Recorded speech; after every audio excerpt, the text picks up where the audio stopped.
Debbie was downgraded to a post-tropical storm on Friday morning, but unfortunately, the damage is not done yet. The storm now heading up the eastern seaboard with several tornado warnings already issued.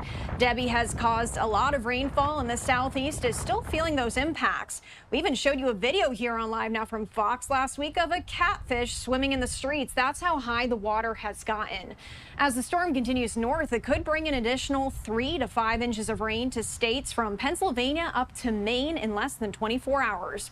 And as we have seen, Debbie has already caused major flooding for countless homeowners there. Let's bring in Ron Snauffer. He is the CEO of National Claims Negotiators, a public adjusting firm fighting for the rights of property owners. Thank you so much for joining us here today. Thank you again for having me. Okay, first question here. How do people even begin the rebuilding and documenting process if they do have flooding happening in their homes due to the storm? So they need to make sure the property is secured once again by boarding it up, doing any tarping that's necessary in order to make sure that there's not additional damage from additional weather events until the insurance company can come out and assess whether or not they have enough damage to file a claim or whether or not they have money coming back to them, whether that be through the carrier or through FEMA, the Flood Emergency Management Association. Now, for some people, first-time homeowners maybe, or people who may have moved to these states where Debbie is hitting, what do you recommend for them to prepare in case of flooding in their home? So when it comes to flooding, when you buy a house, there's going to be a survey that will determine whether or not you're even in a flood-prone area.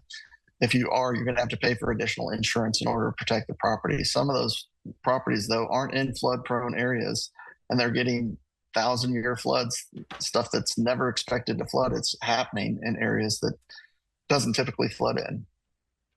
And my next question going off of that I was going to ask you about is, you deal with this across the country. So what do you see in terms of certain states? For example, Florida, more prone to hurricanes, more prone to flooding compared to maybe some of those northeastern states. What differences or discrepancies do you happen to see?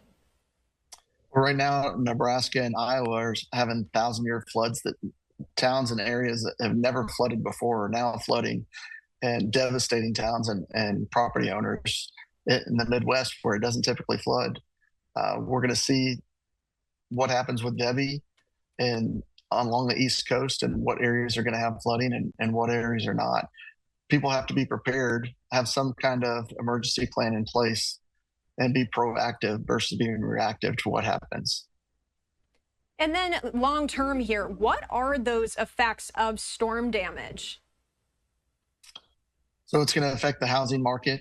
Of course, when you have less properties that are available for sale, it makes housing prices go up. It's also going to affect the labor and material markets because as these properties are being rebuilt, it's going to cost more and more every month for them to be rebuilt because you'll have less labor, less materials available for new construction when you're having the rebuild going on for areas that have been devastated. So what generally happens in an area like that is it'll go through a fluctuation of supply and demand on houses.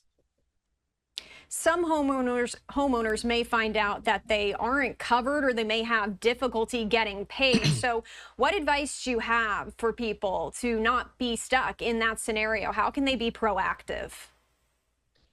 So I'm a member of the National Association of Public Insurance Adjusters. We have members all across the country. We'll look at a policy and review the estimate and the damages associated with a claim at no charge on the front end in order to help a property owner get back to where they were before the storm. I always recommend that if they have questions, they reach out to a public adjuster that is licensed and is a member of the National Association of Public Insurance Adjusters. They're going to get the best answers from those public adjusters. Wonderful. Ron, do you have any more insight on this that you'd like to share with us before we let you go here? I'll just go back to it's very important to be proactive and have a plan in place when it comes to emergencies like this. You could be without power for days. You could be without access to food. Sometimes you'll be without access to shelter. You need to make sure you have plans in place on what you're going to do if any of those scenarios happen. It's always better to be prepared than not. Absolutely. Really great advice there. Thank you so much for joining us here on Live Now from Fox. Thank you.